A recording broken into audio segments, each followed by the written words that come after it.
Литва контролирует более половины мирового рынка научных ультракороткоимпульсных лазеров и более половины рынка пикосекундных лазерных спектрометров. В Риге у китайской компании MGI действует производственный и инновационный центр, ключевой хаб компании в Европе и гигантская лаборатория, где секвенируют около 2000 геномов в неделю, в разы больше, чем способна обычная геномная лаборатория.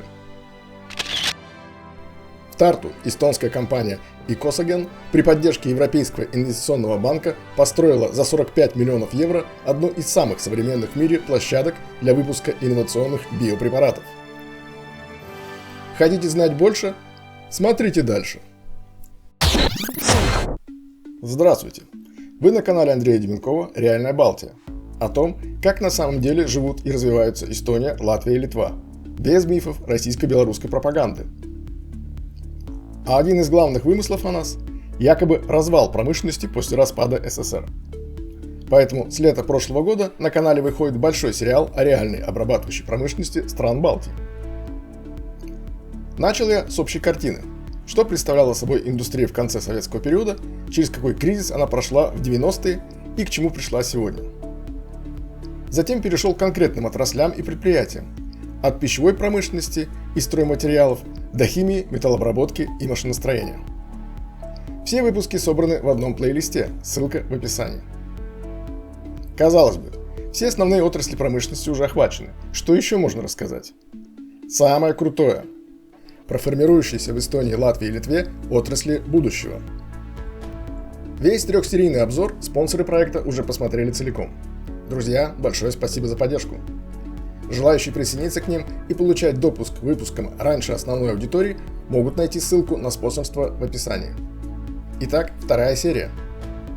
В первой я рассказал о нескольких эстонских предприятиях, которые занимаются разработкой и производством различных роботизированных систем, и о бурном развитии во всех трех государствах производства дронов. Если в той серии отчетливо доминировала Эстония, то сегодня будут преобладать литовские истории. Особенно в первой половине, посвященной отрасли, в которой литовская индустрия обслуживает половину мира.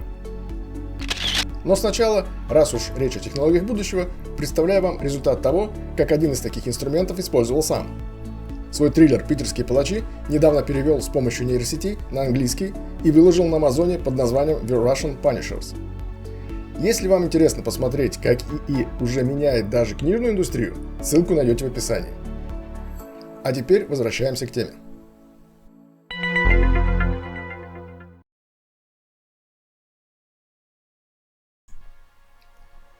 Литовская лазерная отрасль выросла не из моды на стартапы, а из сильной научной школы.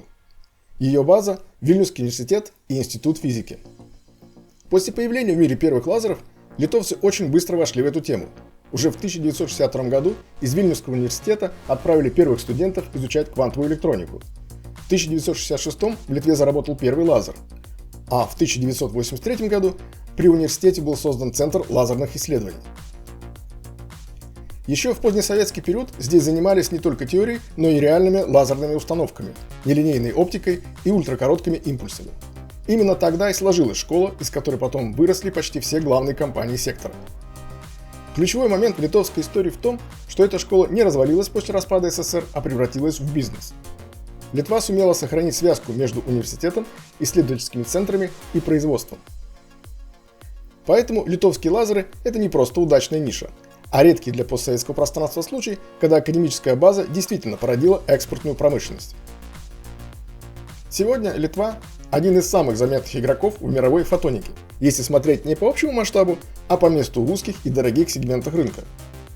Официальные литовские источники говорят более чем о 60 компаниях сектора. Оценки по занятости немного расходятся.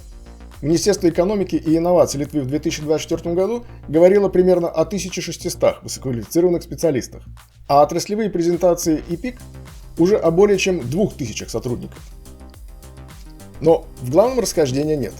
Это не 2-3 удачные фирмы, а полноценная экспортная отрасль, покрывающая почти всю цепочку, от исследований и компонентов до готовых лазерных систем. По экспорту картина тоже ясная. В среднем за рубеж уходит более 80% продукции сектора, а литовские лазерные технологии используются в 95 из 100 лучших университетов мира. Для маленькой страны это особенно показательно. Местный рынок для такой продукции слишком узок, Поэтому отрасль с самого начала была вынуждена жить по глобальным правилам и продавать не массовый товар, а сложные и дорогие решения для науки, промышленности и точных измерений. Сильнее всего Литва выглядит там, где нужен не ширпотреб, а сложная фотоника высокой добавленной стоимости. Страна контролирует более половины мирового рынка научных ультракороткоимпульсных лазеров и более половины рынка пикосекундных лазерных спектрометров.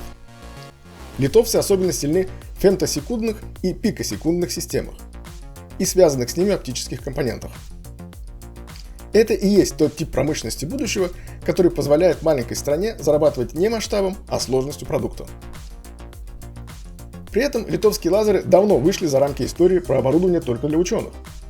Это видно и по международным проектам, где литовские университеты и компании участвуют не как статисты, а как носители конкретной компетенции. В проекте FastDot Вильнюсский университет вместе с партнерами из 12 стран работал над более компактными и энергоэффективными лазерами для биомедицинских применений, от микроскопии до нанохирургии.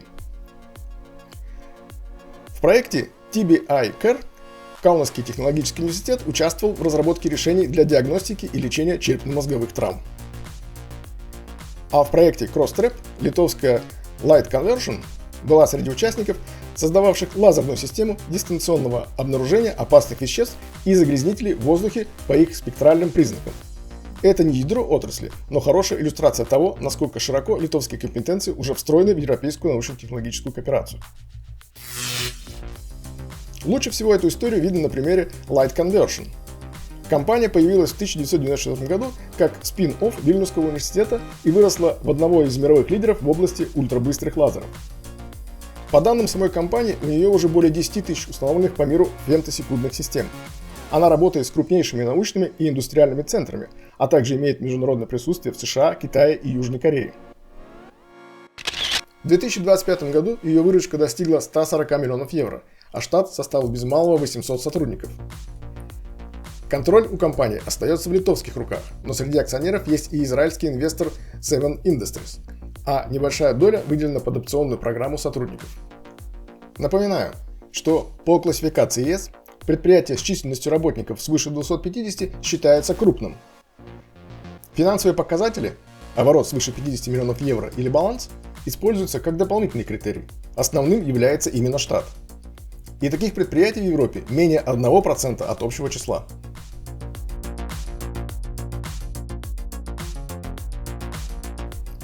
Экспорт у Light Conversion почти тотальный. В отраслевых материалах фигурирует около 95% продукции, идущей за рубеж. То есть это уже не успешный стартап при университете, а большой международный производитель, выросший из университетской лаборатории.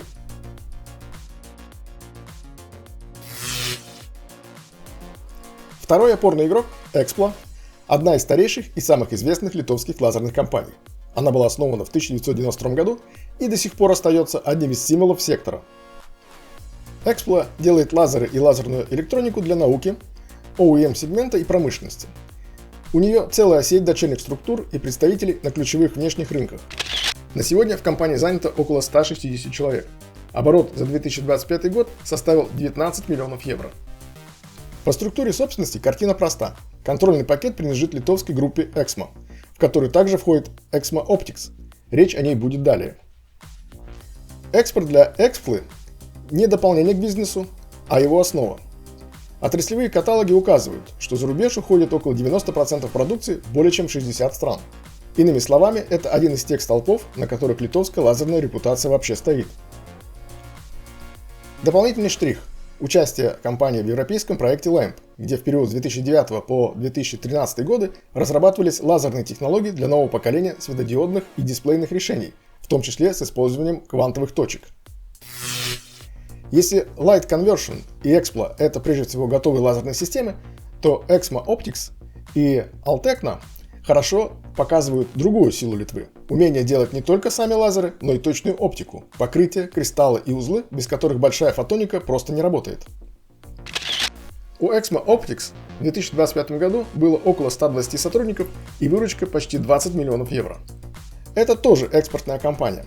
Официальный каталог B2 Lithuania показывает экспортную долю 85% и среди текущих рынков называет Германию, США, Израиль, Италию и Францию.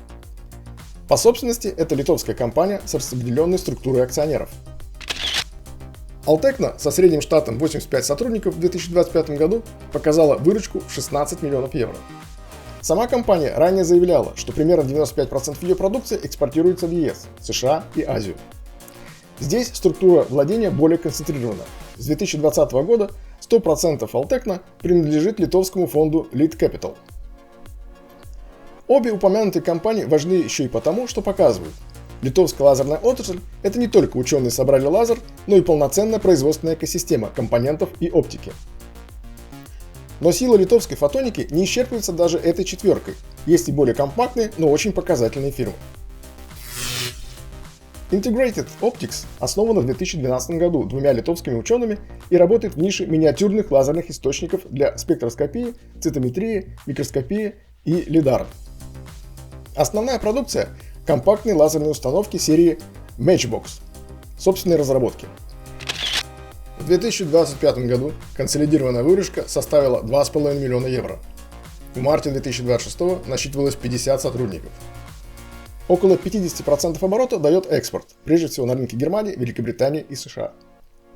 В 2024 году был открыт филиал в Клайпеде, а в 2025 главный офис и основная производственная площадка переехали в новое здание в Вильнюсе площадью 2000 квадратных метров. Другой интересный пример – основанная в 2013 году Femtika, выросшая как спин-офф Центра лазерных исследований Вильнюсского университета. Специализация компании – передовые лазерные технологии в области многофотонной полимеризации и селективного лазерного отравления. Компания показывает, что литовцы сильны не только в самих лазерах, но и в оборудовании, где фемтосекундный лазер становится инструментом для очень точной работы с микро- и нанообъектами. В последние годы выручка компании обычно превышает 2 миллиона евро. В марте 2026 года в ней числилось 43 сотрудника. 97% продукции идет на экспорт, в основном в Японию, Швейцарию, Францию и Германию. Если нужен еще более молодой штрих, можно вспомнить Litilit. Это уже стартаповая часть литовской экосистемы. Компания с неполной полусотней работников делает фемтосекундные лазеры и в 2022 году привлекла 3,5 миллиона евро от тайваньского фонда Taiwania Capital, а еще 200 тысяч евро вложил литовский Iron Wolf Capital. Здесь важен даже не текущий оборот 3 миллиона евро в 2025 году, а сам факт. В такой узкой нише литовская фотоника уже притягивает международный венчурный капитал, причем не только западноевропейский, но и тайваньский. Военное применение у литовских лазеров тоже есть, хотя оно не образует отдельную отрасль. С одной стороны, это dual-use история. Та же Light Conversion участвовала в проекте Cross-Trap по лазерному дистанционному обнаружению опасных веществ. С другой, уже вполне прямая оборонная продукция. Brolis Defense разрабатывает лазерные системы для целеуказания, подсветки, маркировки и наведения, а ее LP5X Laser Aiming Device закупали военные, включая литовскую армию. В этом и состоит главный литовский феномен. Обычно маленькая страна может вырастить одну заметную фирму или одну хорошую лабораторию. Литва вырастила целую среду, где университетская наука десятилетиями подпитывает экспортные компании, а компании, в свою очередь, тянут за собой новые разработки, производство, сервис и выход на глобальные рынки. Поэтому литовские лазеры – это не красивая технологическая экзотика на обочине экономики, а один из самых чистых примеров того, как небольшая страна может занять свое место в мировой промышленности не числом, а сложностью продукта.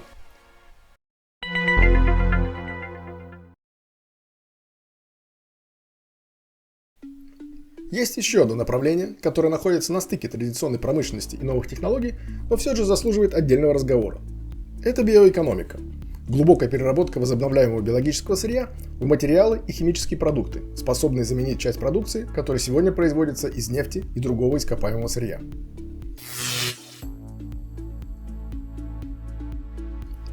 Один из самых интересных балтийских примеров – эстонская Fibinol, выросшая из экосистемы эстонско-американской группы Granule Invest, крупнейшего в Европе производителя древесных гранул. Группа уже много лет занимается промышленной переработкой древесного сырья и производством энергии из биомассы. Fibinol стала следующим технологическим шагом. Попыткой получать из низкокачественной древесины и отходов деревообработки уже не просто топливо и энергию, а более сложные материалы и химические компоненты, способные заменить часть продукции нефтехимии. В В Имавере компания построила по собственной технологии демо-завод общей стоимостью в 70 миллионов евро, 20 миллионов из которых предоставили различные фонды ЕС. На заводе древесные отходы и низкокачественная древесина перерабатываются в лигнин и древесные сахара. В дальнейшем они могут использоваться для производства самых разных материалов и химических продуктов, от смол и клеев до компонентов пластмасс и других продуктов, традиционно связанных с нефтехимией. Технология уже успешно работает, а европейский проект Sweetwoods подтвердил возможность ее масштабирования. Следующим шагом должен стать уже полноценный коммерческий завод. И здесь получилась любопытная балтийская история. Эстонская Fibinol рассматривала возможность развития крупного производства у себя на родине, однако в итоге для первого промышленного завода выбрала соседнюю Латвию. Проект планируется реализовать в Валмирском крае, а объем инвестиций оценивается в 600-700 миллионов евро. Начало строительства намечено на 2027 год, запуск на 2030. Таким образом, технология родилась и была опробована в Эстонии, а первый большой промышленный масштаб должна получить уже в Латвии. Свой крупный пример промышленной биоэкономики есть и в Литве. Ракет Амелина в Поневежесе входит во французскую группу ракет, одного из крупных глобальных производителей ингредиентов растительного происхождения для пищевой, фармацевтической и других отраслей. Литовский завод перерабатывает пшеницу в крахмалы, глютен, растительные белки, биоэтанол и другие продукты глубокой переработки. В отличие от Fibinol, это уже давно сложившийся большой промышленный бизнес. В 2024 году выручка предприятия превысила 238 миллионов евро, чистая прибыль 14 миллионов, а на экспорт пришлось свыше 90% оборота. Получается довольно интересная картина. В Эстонии развивается новая технология глубокой переработки древесины. В Латвии готовится ее масштабное промышленное внедрение. А в Литве уже работает крупное производство, основанное на глубокой переработке другого местного биологического сырья – зерна. Но биоэкономика – это все же отдельное направление. Теперь перейдем к биотехнологиям в более привычном смысле – молекулярной биологии, биофармацевтике и технологиям для современной медицины. Здесь страны Балтии, особенно Литва, успели развернуться еще основательнее.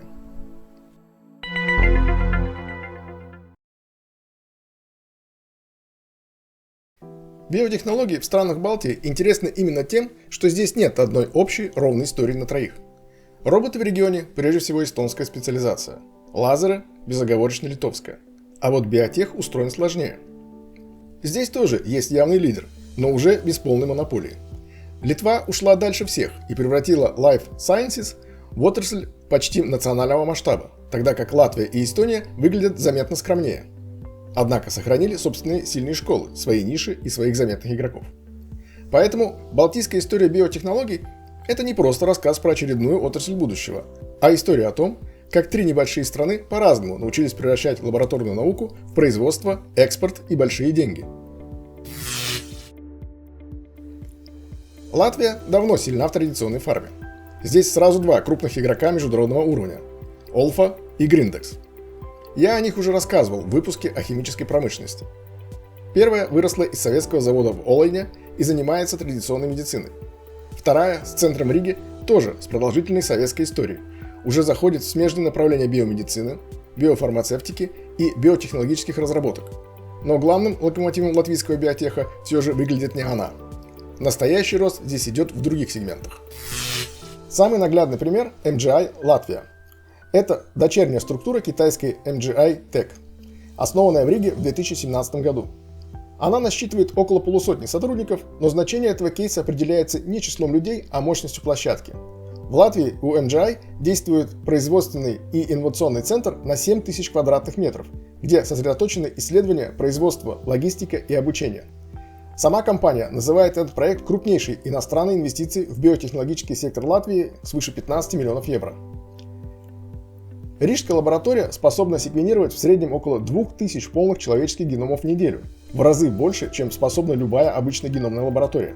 Это уже не лаборатория при университете, а потоковая биоиндустрия, встроенная в международные геномные и диагностические цепочки.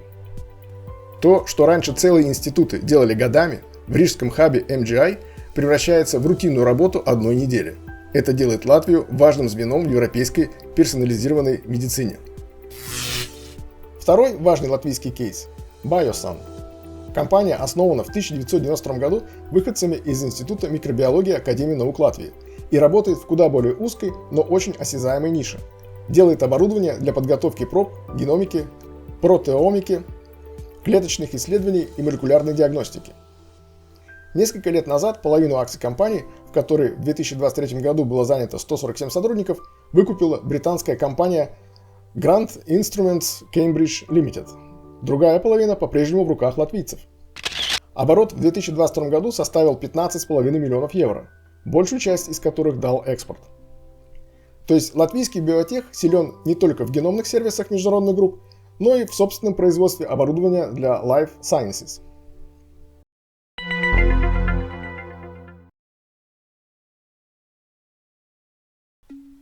В Эстонии сектор тоже заметно компактнее литовского и не так завязан на большую фармацевтическую массу, как в Латвии. Зато в стране особенно сильны ниши, где решает наука, данные и контрактные сервисы для мировой биофармы.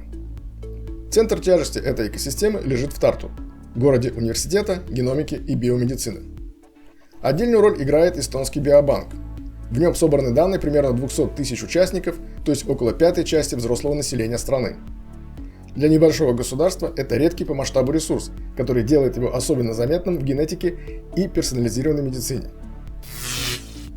Главный эстонский пример – группа Icosagen. Это полностью местный бизнес, выросший из среды эстонских ученых. Icosagen была основана в конце 90-х командой эстонских исследователей. В группе занято около 230 специалистов. Здесь важна и государственная принадлежность капитала, и сама бизнес-модель. Группа работает как CRDMO, то есть одновременно ведет исследования, разработку и производство для биофармы. Это типичный эстонский сюжет. Не строить гигантский завод на 1000 работников, а выращивать дорогую, наукоемкую компетенцию, встроенную в глобальный рынок. Компания изначально ориентировалась на внешних заказчиков и еще в 2015 году открыла дочернюю структуру в США, чтобы быть ближе к американским клиентам. К сожалению, консолидированных данных по обороту группы и ее прибыли найти не удалось.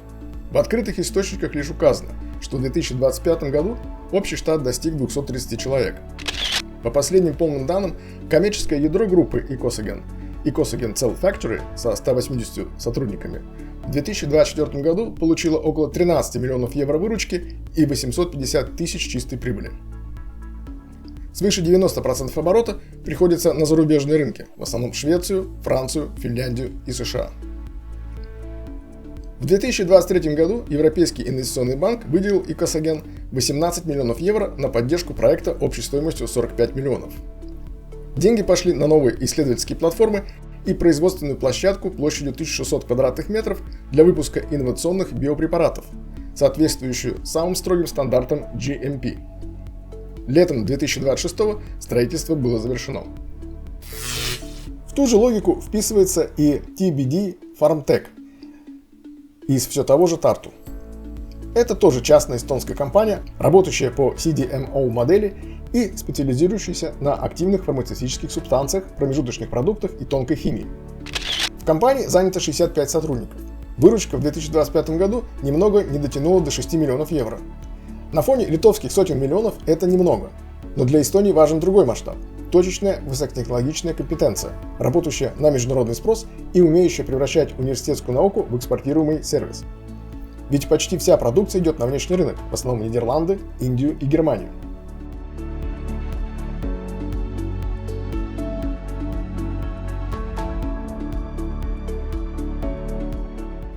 А теперь о региональном лидере.